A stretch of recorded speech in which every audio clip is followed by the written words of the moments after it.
UConn was a little bit back and forth in the first 10 or 12 minutes of the first half, and then UConn goes on a big run, 18-3, close out the half.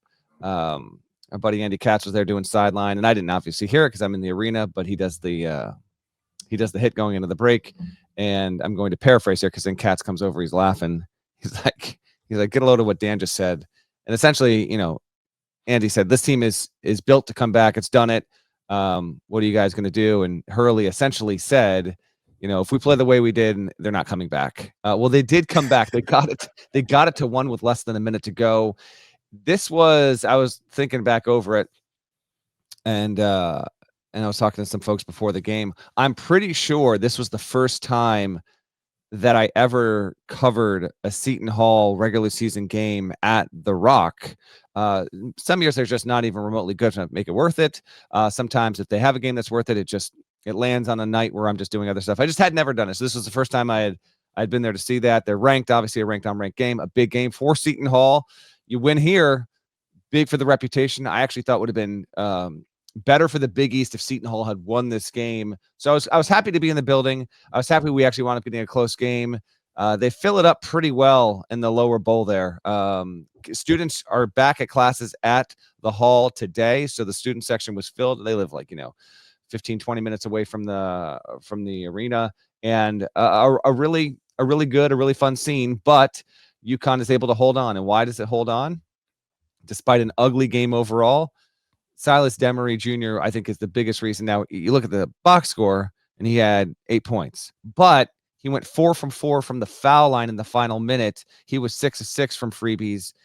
UConn overall, 16 of 26.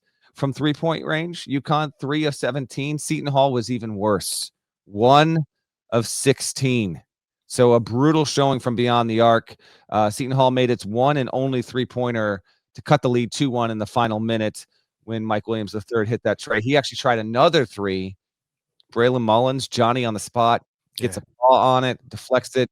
Then it becomes a scramble. Demery ends up with the ball. He hits 2 more foul shots that gives the game its final margin, 69-64. Terrace Reed had a really nice night, 21 points, 9 rebounds. Seton Hall's now 14-3. It had won 4 in a row in that building against UConn. Yes, even the championship-winning UConn teams had taken L's there. I talked to Hurley about that afterward, and he said, this wasn't something I was thinking about in the summer or in the preseason or even last month. But then you get, 2-3 days out, you got your media availability, the press is telling you about this has happened. He goes, then the chip gets implanted in the brain.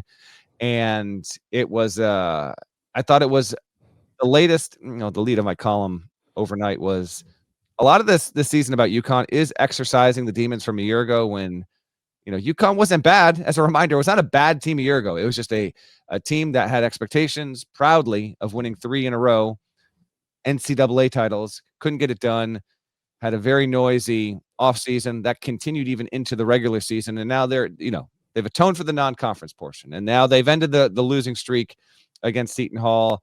They're exercising the demons, unquestionably so. And I'm not going to say it was impressive. It was just the latest example of how UConn is winning in a variety of ways. I wasn't on the show last week to even talk about the UConn Providence win a week ago in overtime, which was wild and included Dan Hurley getting a technical foul outside of his locker room in the back bowels of that arena. So we've had some bumpiness to start 2026, but 17-1. And the most surprising stat you may hear today, or you heard it last night, UConn 7-0 in league play. That program has not started 7-0 in conference since 1998-99. Yes, it's true. And that was obviously the year they won their first national championship. Now we see them pacing toward being a very firm contender to go for number 7. Well, it's about time they got back to their winning ways. They are back to their winning ways. Indeed. It's about time they did something. It's about time that program accomplished something. Okay. The Braylon Mullins block, I don't mean this literally, but you'll get the point. That's the type of thing that moves him up 6 spots in a mock draft. Because everybody knows the things that he can do. I don't think many people know he can move like that, recover like that, get to that place. And that's the type of thing that makes you come out of your chair a little bit and like, okay, that's different. He can do that. That's how you go from being wherever somebody thought you were going to be picked on Tuesday morning to wherever somebody thinks you might be picked on Wednesday morning. That was more impressive, or at least more interesting than any of the shots he might make. But that UConn team's awesome. What I said last night on Inside College Basketball is, coming into last season, most of us, wrong as we were, thought that UConn had a realistic chance to go back to back to back. And we learned very early in Maui that team could be good, and it was good. It was a good team, but it wasn't going to do that.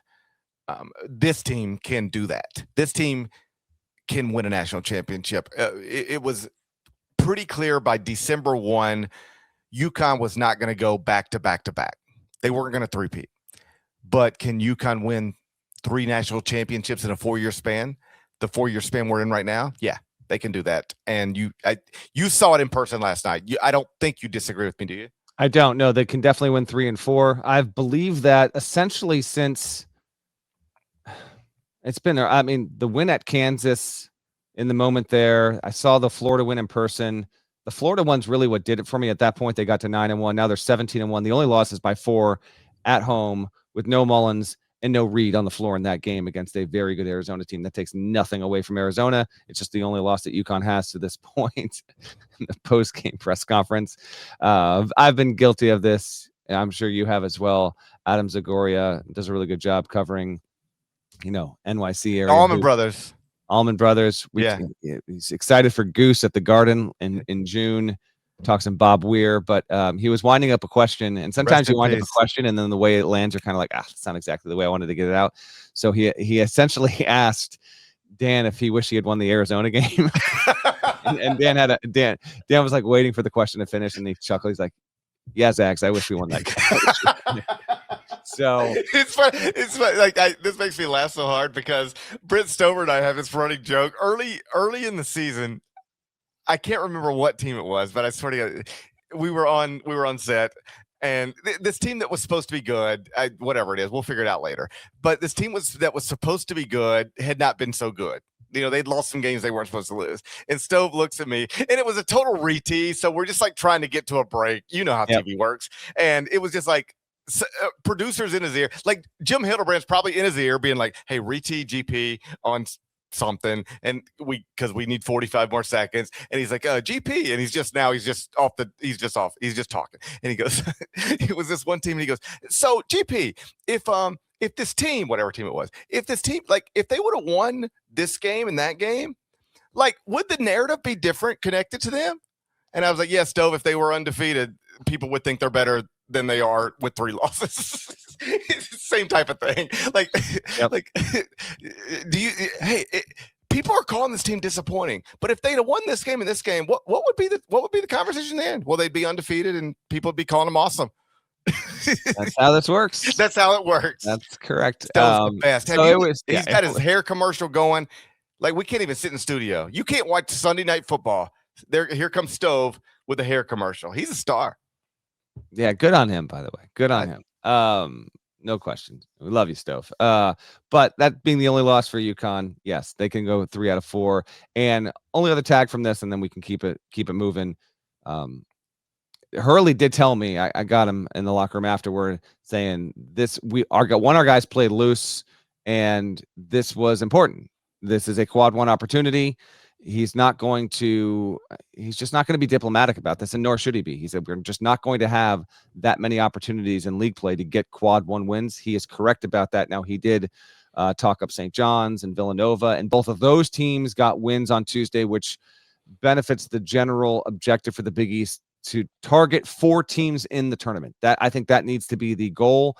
They'll get at least 3. I'm almost positive of it. 5 would be a long shot. 4, I think, is still possible, but this was it, because next up for UConn is at Georgetown, not a quad 1 game.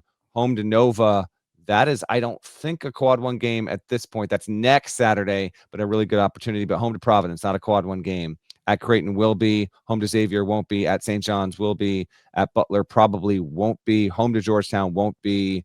Home to Creighton will not be. At Nova will be. home to St. John's. We'll see. Home to Seton Hall likely won't be, and then at Marquette will not be. So right now, UConn is 5-0 on the road. That's the best road record of any high major team. In fact, the only other team that has a better road record, period, is Miami, Ohio, which got to 18-0 on Tuesday night. Best record in the sport. It's 8-0 in road games. Maybe GP will get him into the top 25-1 by the end of the month. I don't know what to tell you. Wally, you gotta be much harder on GP at this point. Get my 18-0. Get him in the top 25-1. It's the only team right now that has a better road record than UConn, and UConn right now is tied for second in Q1 victories with like 6 or 7 other teams. It has 5.